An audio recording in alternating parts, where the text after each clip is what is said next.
This is an interview with Ms. Green, January 9th. All right, welcome. Thank you so much for being part of our Black History program. Uh, uh, Tanya's told me so much about you. I think I've met you several times over the years. You have. And were you at the senior center? That's where I was 10 years. Yeah, okay. I knew you. Okay. We're just going to start with the basics. Okay. I need you to state your name. Now, Yeah. my name is Johnnie Mae Green, Beavers Green. Johnnie Mae Beavers Green. Okay. Where were you born? I was born in a little county in Tuscaloosa, a little town in Tuscaloosa County, Alabama, named Samantha Okay. in 1930. And where do you live now? I live 101 Norwood Drive, Pell City, Alabama. Okay. I know it's not polite to ask an age, and I ought to be able to do the math, but tell us how old you are. I am a wonderful, God-blessed 93 years old. Good for you. Tell us about your life now. What are you doing now? You're retired? I am retired, and as bad as I hate to admit it, I'm not doing anything but eating and sleeping. Can you take us back to Samantha, Alabama, and tell us about when you were growing up? What was a typical day like for you? Get up, a typical day when I was a child was get up early in the morning. It wasn't any sleep until 8 or 9 o'clock. You get done your chores, your morning chores. You had a good breakfast. Then you got outside and began to do the outside chores. When I was 9 years old, I could carry a row of cotton with a hoe as well as the adults. We worked from maybe 6:30 in the morning until 11:30. We went home and had a big dinner. 1 o'clock, we was right back doing our in the fields working. And I never regretted a minute of it, but we had to go to school. Whenever we started school, we could go to school a half a day. In the afternoon, they turned us out and we came home to do the farm work.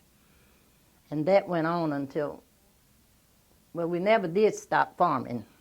Even after our marriage in 1950, we had a farm and I had 3 beautiful stepchildren. My husband had 3 children. He and I had 4 more children. I had 2 of my sister's children, and we had a beautiful home of 9 children. Wow. My mother, my husband, and me. So I'll tell you now, they come cheaper by the dozen.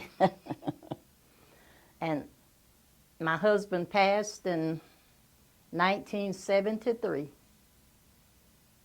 And my kids were getting grown, but all of them wasn't grown. But he was very, very, very religious. And I'll tell you now, he prayed prayers that has kept us. All of my kids are grown now. I've lost 2. And I have so many grands and great-grands still. Just looked like it came a great big shower of rain, and I had a whole family of children. Mm. And I worked Avondale. Where else did I worked? Nursing homes. And last, I worked at assisted living over on the Dry Creek Road. Joyce, I forget her last name, but anyway, St. John? Joyce, yeah. St. John? She had it open, and I worked there until it closed. When it closed, I went home and I sat down. Let me take you back to your childhood. What was your favorite memory from childhood? Going to church on Sunday. That was the only time when we were growing up that we had a chance to meet each other. The months that school wasn't going on, the only time we could meet would be at church. And one thing we knew, when Sunday came, church was the next thing in view. And that's really been a help to me now. And you said your favorite holiday was Easter. Easter. Tell us why. Okay, let me tell you a good little story. When I was in school, I believed everything the teacher said. I believed everything that I read in the book. And I was telling my daddy about the rabbit eggs I had found. He said, "You haven't found any rabbit eggs." I said, "I did," and then I went and showed him the rabbit's picture. I think about 3 days later, he was out plowing up a new ground, land that hadn't been tilled before. And he called me. When I got out there, he showed me these little animals, little bitty furry, and I almost fainted. I was scared of them. And he said, "That's a rabbit." And then I began to get where I didn't believe none of the fairy tales. I knew the chickens came from the eggs.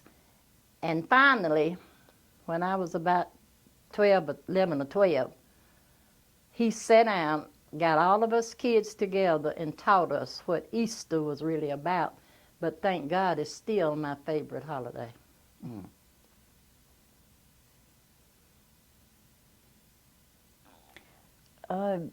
As a child, what do you think the most important lesson that your parents taught you? When I was growing up, one important lesson, and it still holds good today, being obedient, not only to the parents, but every adult had the privilege to chastise us, discipline us, and they got blessings from your parents. Wasn't no fussing or fighting. They thanked each other. And I think I read somewhere not long ago, it'd take a whole village to raise a child, and that took place back then, and I'm so grateful for it. They didn't take you to court. No. That teacher could really fix you up.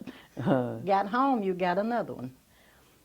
You've touched a little bit on your faith, and so tell us about what role faith played in your early years and then in your adulthood after your marriage and raising a family. As we grew up, I think we were just really church freaks. When we would have revival, our little preachers would come and live with some of the church members a week. And during that week, somebody where he lived would give him breakfast. Somebody else would fix dinner. And after church, they would carry his supper. And through the day, our parents would be working, but we had to go to Bible study at 2 o'clock every day that week. And we didn't go to sit up there and look crazy. He had us taking part in it. And the things he taught us now is what I really, really, really understand now about the Bible. And it wasn't just one pastor doing that. They had a bond. Now they are really at odds with each other. Now that's the biggest change I've had. How people, my people, have turned from being so devoted to God to not, we don't have enough people in church to really, if we went on the crowd, we never would have worship. But thank God we have a faithful few. And that religious education is my favorite thing. And when I married, my husband was a devout Christian. So our family came, Baptist faith. The church I'm in now, I've been there 81 years. Wow. And I still enjoy it.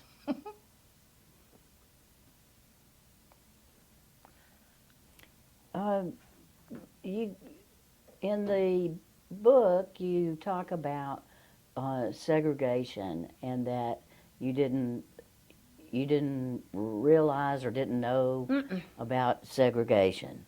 And my question is, let me back up here. You are the second oldest living alumni of St. Clair Training School. I am. Mm-hmm. Which we all know was separate. Uh-huh. So Tell us about those days and about that school and your memories of it. Okay. I don't really, I've been trying, but I can't tell. I think we had 5 classrooms. Mm-hmm. And it went from the 9th through the 12th. And it was a very good school, but we didn't have anything but the school. Our outside toilets were back out. We didn't have, I don't remember about the water. I've asked my other friend that's older than me, but she don't remember. Mm-hmm. I'm sure we didn't have running water over there, but I can't remember. Probably from some of the neighbors living around there. For lunch, we had no lunchroom. I was asked about a month ago, where was the lunchroom located? I told them in a brown paper sack, or else if you had a quarter, you could go over the hill to Miss Ora Hill's house. She sold little goodies, but you had to have some money to go there. And what else? We had a big toilet, maybe about 3 stools, and as now back then as now, we had mischievous children. Some of the girls liked to smoke. And the last time they had a big smoking, I was the watchman. And when I knew anything, the teacher was walking in the door. I believe their smoke made me drunk. But we were normal children. We just didn't have as many privileges as the kids do now. I tell them the children aren't all bad. They're just enjoying all of the luxuries they have. We didn't have that. But thank God we had upbringing. And I just loved the school. We even had a classroom up at Rocky Zion Church that's still there. It had a basement. And we had a class, every class at the training school, sometime during that day had to go to the basement for another class because we didn't have enough classrooms. And I guess that went on. I know when I graduated, they were still doing it, but now that was 1947. Tell us where Rocky Zion was located. It was just one street, and I don't know the name of that street. I never heard of the name of it, but it's off 19th Street. And just the road went between the school. If you go in, well, I don't know right or wrong. It's on, the school was on the right and the church on the left. We just had to go up the hill, but the other sad thing, it had a big cemetery all the time, and I was scared of the cemetery. So when we went to class, I always held to the bigger people, and they did not let them leave me up there. I was in the crowd. And then finally, we had Professor James Johnson and Mrs. Maxine Johnson were the teachers there when I started school there. But I will tell you, when I came from Tuscaloosa County, I was 13 years old, but I was in the 9th grade. And that was the first principal of the training school that I knew about, James Johnson and Maxine Johnson. After that, we got Professor Hill. After him came Mr. Kennedy, but we graduated under Professor Hill's term. And after Professor Kennedy came, things went to getting better. I'm sure he was the one there doing the great integration thing. But I still say I think Pell City, St. Clair County went through it very smoothly. And if I can go back 1 minute about the childhood, Mm-hmm. as I grew up, we didn't know anything about segregation.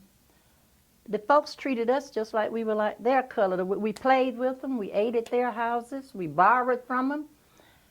And I had 2 brothers, and the people that owned the farm we were on had 2 daughters and 1 son.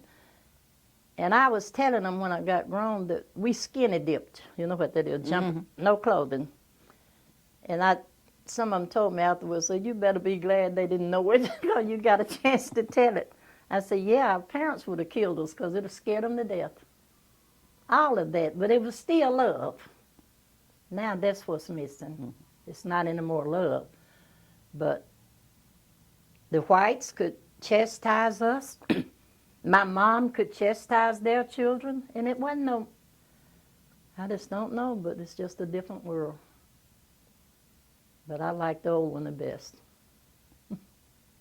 Did you ever question that your school was separate, or you say in there, you just knew to drink from a different water fountain, Yeah, and you knew yeah. to go in the back entrance of a store. Oh, yeah. But did you ever question it? Yeah, I had an experience, one little experience over at Rexall, Pell City. And I got a chance to tell the lady about it a few years back. Miss Kitty Adams, she worked there. And I was kind of new in here, so I just went up there and asked for soda. I was on the stool. When she handed me the soda, she said, "Now, you're going to have to get off the stool." And I questioned it among the other kids that was raised here. And they said, "That's the way it is." But I hadn't experienced it before, but that one time learned me, And I didn't fall out. It's just the way of the times. And then when I loved Tuscaloosa, I just loved Tuscaloosa so well. But it was an incident came up. I was over in here, Pell City then. A young lady named Arthurine Lucy wanted to go to the University of Alabama. And I'm telling you now, that's when I found out that it was a division in the races. And I was grown then. So I had a good childhood. I don't know where our parents didn't tell us about nothing different. They tell us what not to do, But the only time I experienced it was the Arthurine Lucy college case. And how did you learn about that? And what did you think about her quest to become the first student? I'm going to tell you the truth.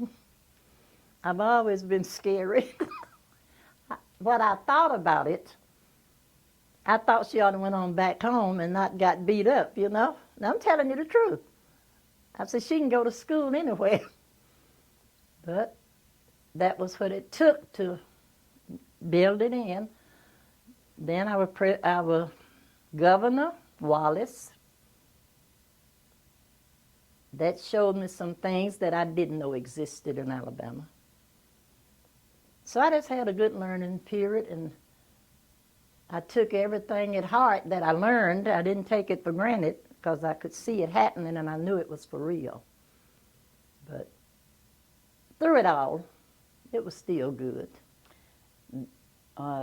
Being scared is a recurring theme throughout your book. Yes, yes. But you saw the courage of authoring Lucy. Absolutely. And tell me what you think now, looking back on her and what she did. I'll put it in the perspective that I did put it in then. The only thing I could come up with, I believe when I read it, it was a teacher there from China. She was just teaching there. And had she not intervened, they almost would have killed her. And then when I got older, and I still pondered on it because I'm not a saint, I have evil thoughts too. But I figured then God was using the lady, and he had a protective arm around her. But I still wouldn't have done it. I'm just honest. But we're not bad. We're not all bad, and we're not all good. But it takes all of this to make the world. And we've never been in this shape we're in right now, The whole world. But God's got the answer. In 93 years, you've seen so many changes take place. My Lord, I have. And tell me about that. What do you think was the biggest change that you saw during your lifetime? I had quite a few. Let me see the very biggest one. Oh. The biggest change that affected me, or I saw and really took heart to, same-sex marriages. Now, I don't say it's right nor wrong, but it's just something that took me a long time to absorb, you know. But it worked out because I have relatives and I know it's for real. But that was the biggest change, and I pray God knows what to do. It's in His hand. We can't judge. Told us to judge not. And I let it alone, but I'm still praying that we'll get back to normal.